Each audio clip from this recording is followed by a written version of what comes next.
Welcome back, students. So let's discuss about the central idea and few more questions which are important in this chapter, Silk Road, which is written by Nick Middleton. So far we have discussed in detail, word by word, explanation and summary of this chapter. And we have understood that Silk Road, what is the meaning of this title? We know actually it's a travelogue. It's a description of the journey which the narrator had undertaken at that time. The narrator was going for the first time where to visit the place Mount Kailash, and the hardship which he faced at that time. Sinner, this account, actually it means this chapter Silk Road, it describes the challenges and hardships the author faced, because this author Nick Middleton, he has written many articles for the magazines and the newspapers, and especially the way he had taken or undertaken this journey, and the description has given here the challenges which he had faced at the time.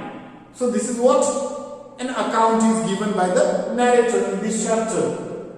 Then one more question is given in this chapter, especially in the exercise, that I would like to explain. What is the question there?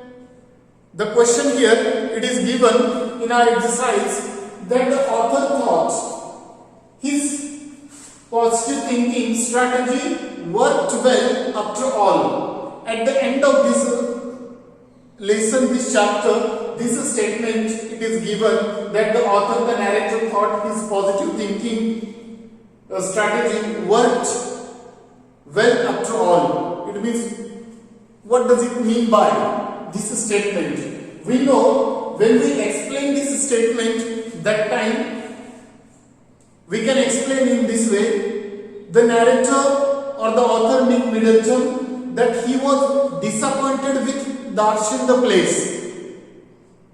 He was disappointed there, and he was also suffering from the bad health, because he was unable to break properly from the first time he had been there. So that's why he was facing the health problems to the narrator. And one more thing was that Satan had already left him to Lhasa, that he had left, and since that moment, that the narrator, he was feeling alone.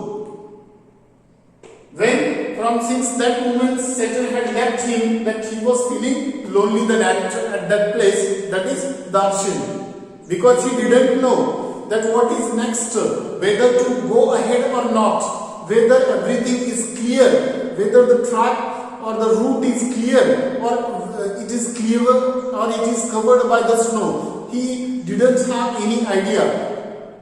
So that is why he was muddled, it means he was confused to the narrator. But what happened later on, when he was confused, when he was muddled, then later on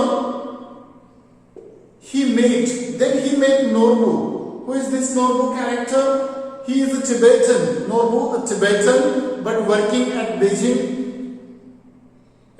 It means at an Academy of Social Science, in the literature that he was working. And Norbu, this character, he was also going to visit the same place, that is Mount Kailash. The narrator was already alone, and he didn't understand what to do. And then he met Norbu, a Tibetan, who was also visiting the same place. So that is why then the narrator thought that they would make a good team. They could move ahead together, making a good team. And so this thought, this positive thinking, or this thought, which thought going, it means making a team and then going ahead, moving towards Mount Kailash, this positive thought gave him a delight and an enthusiasm. To whom? To the narrator. This is what an explanation we can give for this statement. Okay, now one more thing. Justify the title Silk Road. This is the question, suppose.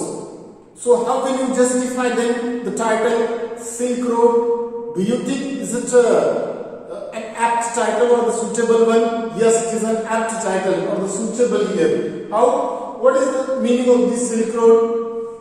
It is actually it's a network. We know that already. We have seen many times. I have explained that Silk Road, it is a network of overland routes linking Europe with Asia. Here it means linking west with east, Europe with Asia. It's a kind of a network of overland routes. This is what Silk Road, a kind of a route is there, a path is there which links Europe with Asia, east with west. Now then making trade possible, and because of this route it is possible, trade is possible, especially this route is known for the trades. What? Making trade possible for what? For silk, then horses, exotic fauna and flora. So for all these things, and it is considered as a thread to link east with west here. So that's why this specially route, the Silk Road or the path, it has its own importance which links Europe with Asia. So in this way, children, in detail we have discussed a lot of things about the narrator, the challenges which he had faced during his journey towards Mount Kailash, then his company with Saturn. After when Saturn left him to Lhasa, then what happened? How did he feel, the narrator? What was his condition? And when he met Norbu, a Tibetan, that time he felt delighted and he got a kind of a hope, or then he started thinking positively, all these things, decided something that to move ahead, all these things that we have seen here. So children, I hope now it is clear to you each and everything. That's all from me. Thank you and have a nice day.